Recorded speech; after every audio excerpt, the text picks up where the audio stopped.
What's up, YouTube? Welcome back to Volts Comics and More. I'm Alex, and in case you're wondering why I'm wearing the same Tony Stark t-shirt that I was wearing yesterday, it's because I just finished doing that last video, and currently that last video is uploading right now. So I thought that I would just kind of, while I'm on a roll, head on with number one.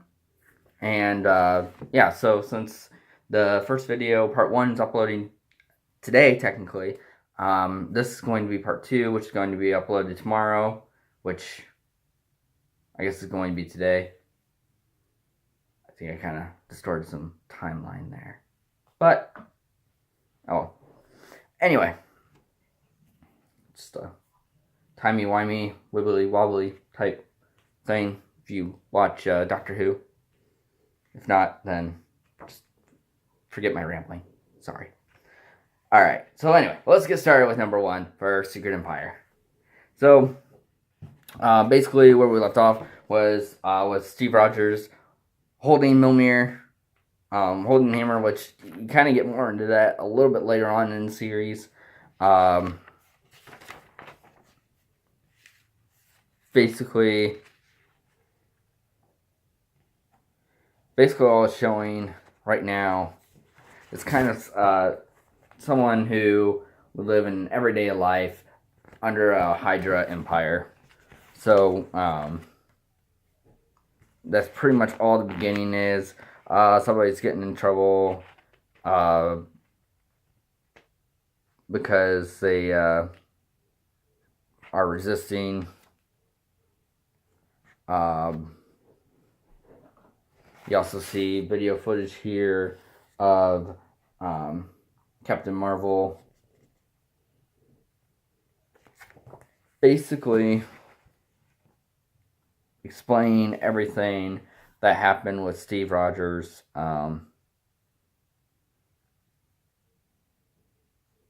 and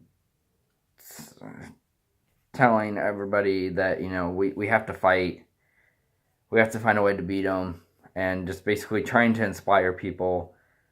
And she doesn't exactly know. Nobody knows how to inspire anybody, because this is like America's worst fear ever. You know, this is everybody who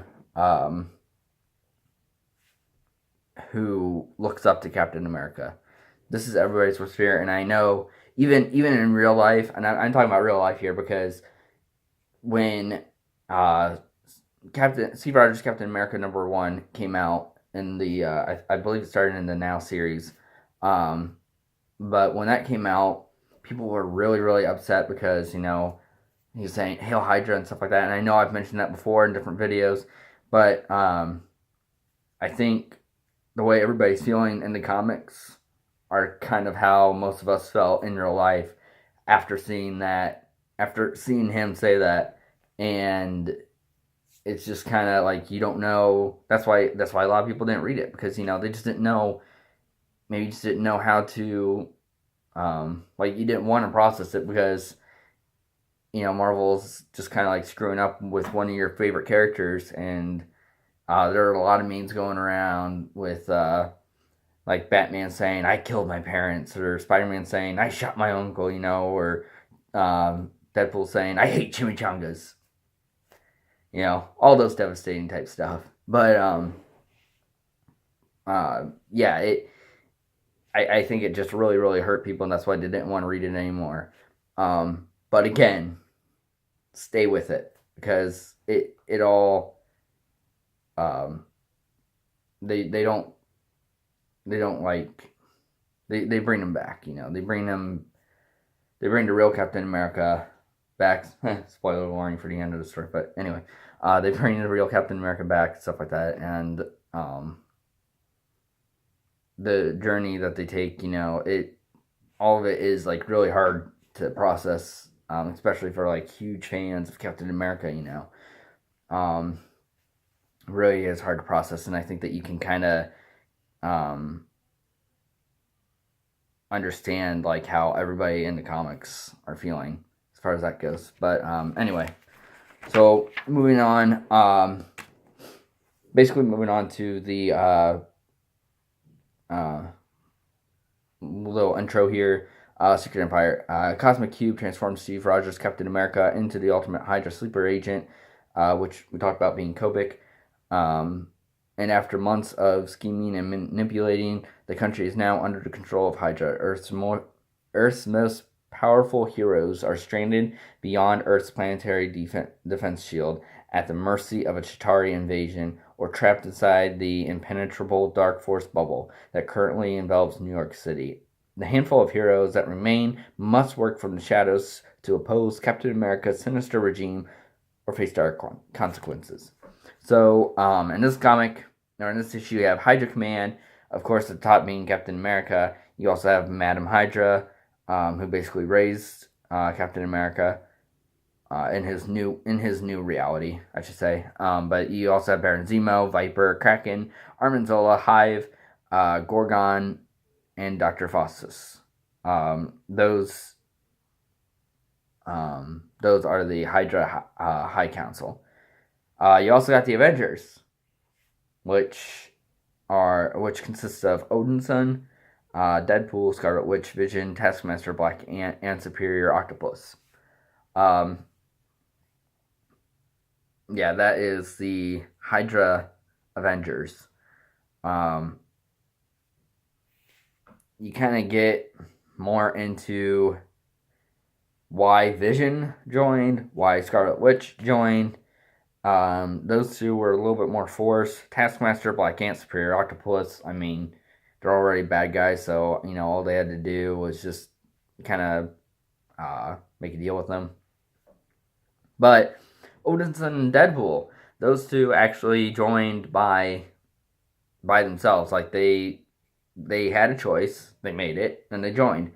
Odinson, which is the original Thor, or the unworthy Thor now, he's been off Earth for quite a while and just kind of doing his own thing. But he believes in Captain America. He doesn't believe that this could be totally bad because he's one of the Odinson's one of the founding Avengers, and he was there when Captain America was first, brought back from the dead, kind of. He was frozen in ice, and Odinson or Thor was one of the ones that was there to witness Captain America's return. So this whole bad guy act and everything. I mean, I just don't feel Odinson believed that it was all bad. I believe that Odinson kind of felt like, which it kind of explains a little bit more later on, but he kind of feels like Captain America is, like, he can trust Captain America, so Captain America knows what's best. Deadpool, he adores Cap. That's the 100% reason why he was so excited to be a part of the Uncanny Avengers storyline. And he absolutely adores Cap. And Deadpool actually kind of figured that there's no going back either. I believe this happened in one of the Deadpool Secret Empire storyline comics that ties in with the story. Deadpool basically took an order from Captain America, who said, if you see anybody snooping around here, shoot them on sight. Deadpool's like, all right, Cap. So he does. The person who was snooping around there turned out to be Phil Coulson. And so, towards the end, Deadpool has to kind of deal with that. But we'll talk more about that later. Exiled, Beyond the Shield, Captain Marvel, Dark Force New York, Doctor Strange. Those are the only two in the Exiled portion of the book, basically because Captain Marvel is leading the group up above, and Doctor Strange is kind of leading the group on the ground in Doctor Strange comic series that ties in with Secret Empire. He teams up with, and I believe I talked about this before, but he teams up with the Kingpin, and they go in search of magical objects to help bring the Dark Force bubble down. And these are like dark magic objects, because Magic is still trying to kind of repair itself from the Empirical attack, which I believe I talked about that before too. But anyway, then there's one last section here. It says primary targets: Black Widow, Hawkeye, Hulk, Amadeus Cho, Wasp, Spider-Man, Viv Vision, Ironheart, The Thing, Giant Man, Ant-Man, Tony Stark, AI. So, basically, we're heading into Las Vegas, catching up with the younger heroes. That's Amadeus Cho's Hulk. There's Spider-Man and the new Falcon. There we go, sorry. Spider-Man and the new Falcon. And,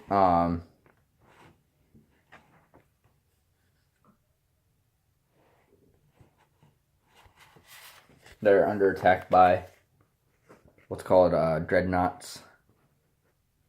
Hydras. Work, obviously. But there's the Vision. That's a poster of Captain America doing the Hail Hydra thing. And Cap himself. He goes back over to Denver. Basically, I'm sorry. You got Nadia Pym here, the back of her. Basically, they're just trying to save people. It's just kind of showing you like what they're doing on a daily basis now.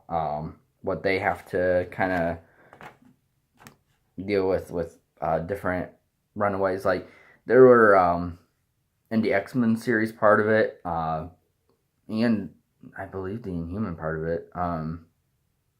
There's like different concentration camps, and or for the mutants, there's different concentration camps, and they're trying to go and rescue all their fellow mutants.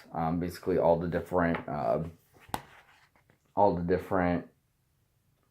X-Men teams. Because yeah, when X-Men after X-Men Prime started, they kind of broke off into a bunch of X-Men teams. So when I say different X-Men teams, there's X-Men Gold, X-Men Blue, X-Men Generations. Now X-Men Red are starting. There's the Astonishing X-Men, and of course it also spanned into like Iceman, Cable, Jean Grey. I mean, there's a whole lot of them. I won't really get into all that right now. Basically, moving on to what's going on with Captain America. Basically, he's trying to talk down this monster and calls them the Avengers. When that doesn't work, Thor screams, "Have at thee," or I should say Odin's son screams, "Have at thee." And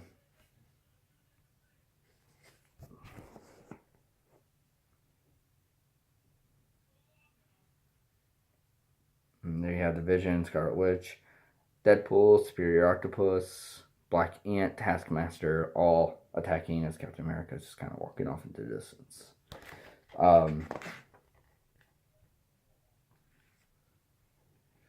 Then it goes on to show you breaking news, pretty much what's happening all in the new Hydra Empire now.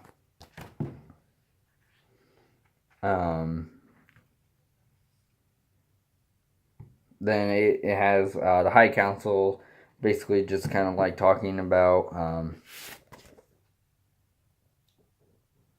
what they're going to do, what's going to happen next. There's really no major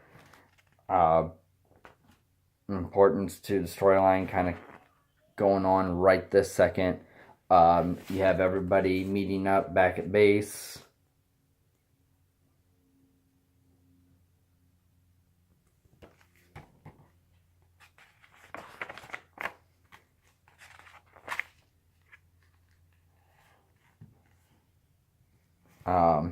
And basically Hawkeye's getting after him because they were just supposed to go on the supply run, and they kind of made a mess of things, and it's all over the news.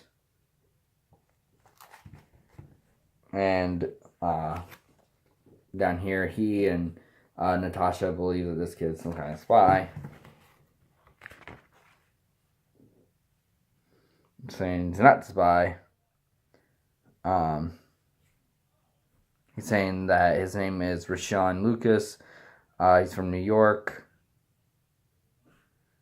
Or Brooklyn. Brooklyn, New York. He's saying that he brought something. They're still kind of weary of him. They're still kind of pointing arrows and guns at him. A lot of fun stuff. But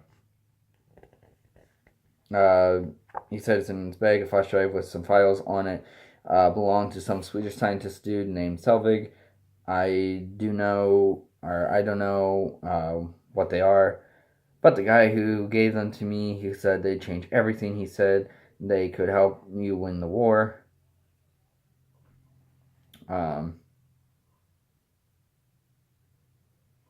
And Hawkeye was asking, who is this guy? And Rashawn replies with, it was Rick Jones, who is also A-Bomb. Or previously A-Bomb. So, they kind of like lower their weapons and everything. And it's like, alright. And Selvig is the guy that was, he was one of the people that was, which if you don't know him from the Thor movies, or the first two Thor movies anyway, and the Avenger movie, he was the guy that was working on Kobik during the Avengers standoff storyline, on making the Cosmic Cube a sentient being called, and he's the one who gave her the name Kobik, I believe. But yeah, so basically, see here, it goes on to show Steve Rogers pouring some wine for him and Sharon Carter, trying to explain, why he's the way he is. Then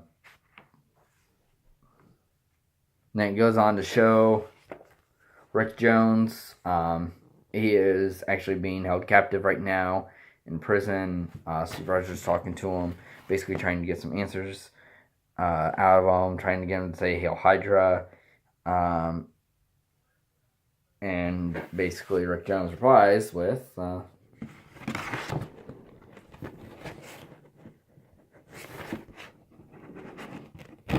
all focus.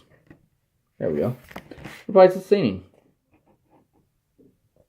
And Captain America leaves, and he's trying to get him to stay. Saying, "Oh, come back, Cap. Listen, buddy, whatever they did to you, I know you're going to beat it, okay? I'm not going to give up hope."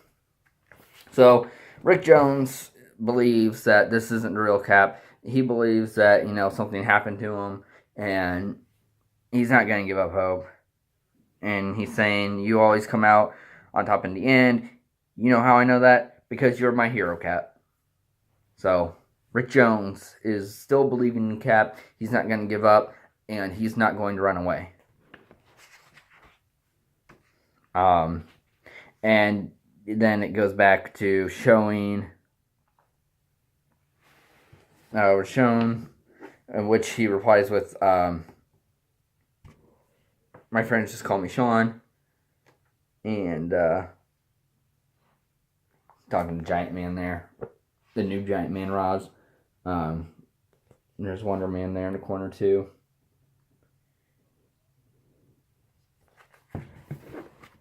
And basically, they're kind of going through a normal day at the bunker, pretty much. And Scott is trying to help out the Tony Stark AI, and he's kind of Stark is kind of getting a little frustrated with him. This is a picture of Tony Stark's AI, by the way.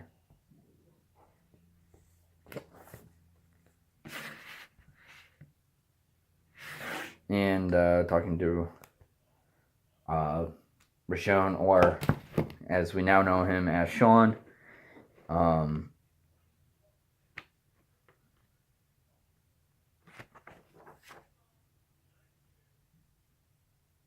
Basically, they're just having a lot of flashbacks, a lot of talks about what's going to happen, how they feel like just kind of giving up, and as I talked about before, about how I believe it's stuff like this that's happening in these couple of pages here, that I was saying that, I believe a lot of comic book fans can kind of relate to the characters in this, reacting to how Steve Rogers has become Hydra now, and I think that's kind of why a lot of people gave up reading Captain America and just kind of like give up on him in general, um, especially when they find out, Hail Hydra. But of course, with Legacy, it's picking back up where with the real Steve Rogers, where he's not Hydra. So if you ever lost interest because of that, pick it up at Legacy. But I definitely suggest reading The Secret Empire to kind of explain all that, which which kind of what I'm trying to do now. But yeah, just definitely read it for yourself. Also, because a lot of this stuff, like I said, I'm skipping a lot of stuff, kind of giving you the big picture things that happen.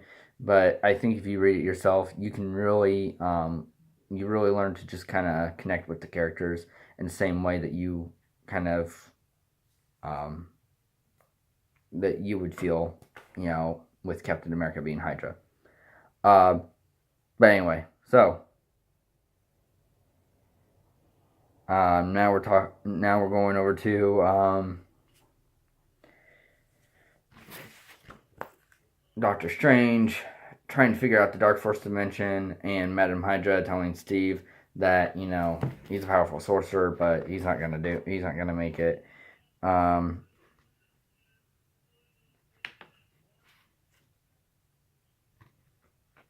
then move on to a live broadcast here. Here's going to be one of the major spoilers. Captain America is doing a live broadcast right now. Good evening, my fellow Americans, and Hail Hydra. This is a narration now. It was a speech everyone said they would never forget. But the truth is, if you press them, no one could recite more than a few words of it back to you. They just tell you where they were and how it changed them. We'd fallen so far, seen everything we believed, and just collapse and vanish. Evil finally won. And now, in the face of that, some of us wanted to run or hide, and some of us wanted to fight back. Then you got someone shouting out, "Avengers, assemble!" And then the narration continues with, "But we all believed the same awful lie, that this was the worst things could get, that we had nothing left to lose." And basically, I'm going to show it to you like this. I just read all the narration there. That's Rick Jones being led and tied up by Hydra soldiers. This is also Rick Jones saying his final words: "Avengers, assemble." They open fire, and Rick Jones is down. That was kind of the first major death for the Secret Empire storyline. So Rick Jones is gone. But after the panel said that we had nothing left to lose, goes on to say we were wrong. The nightmare was just beginning. In that moment, they would show us just what they were capable of and how powerless we were in the face of it. This was our breaking point.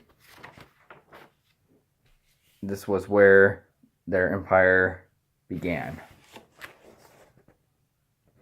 And there you have Hydra completely annihilating a city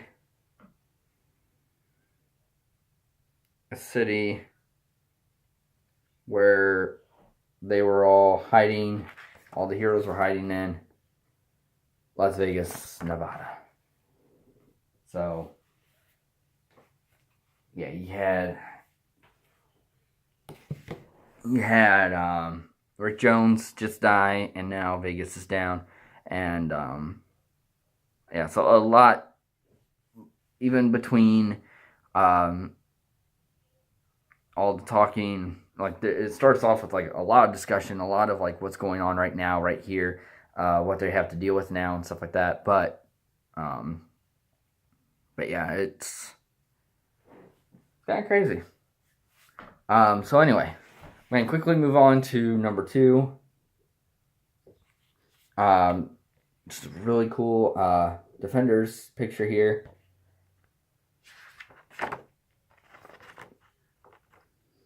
And I'm just going to show you the first page for this to give you an idea of the destruction that was just made at the end of number 1.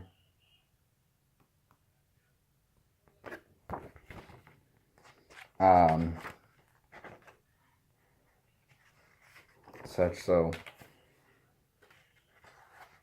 yeah, again, I'm kind of running close on time, and I know I apologize for these videos being so long. I'm trying to get more than one done in one video, but there's just so much going on.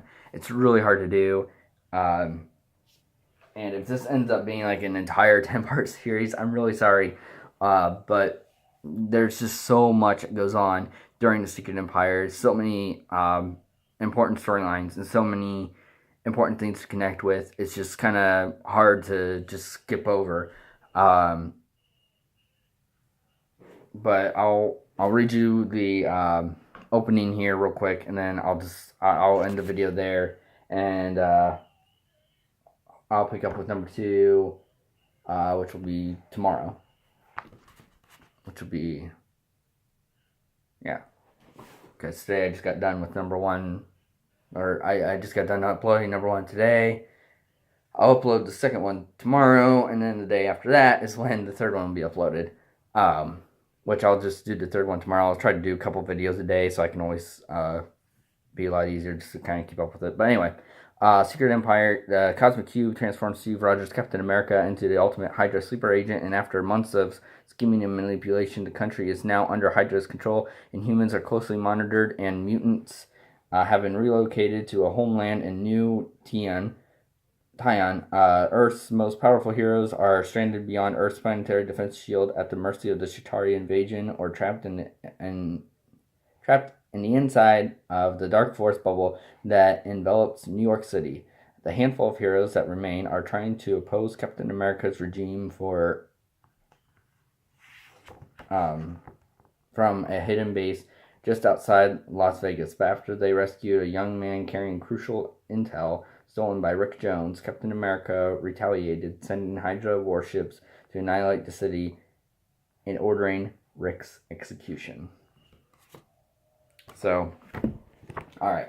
Find out what happens in Secret Empire number 2 tomorrow.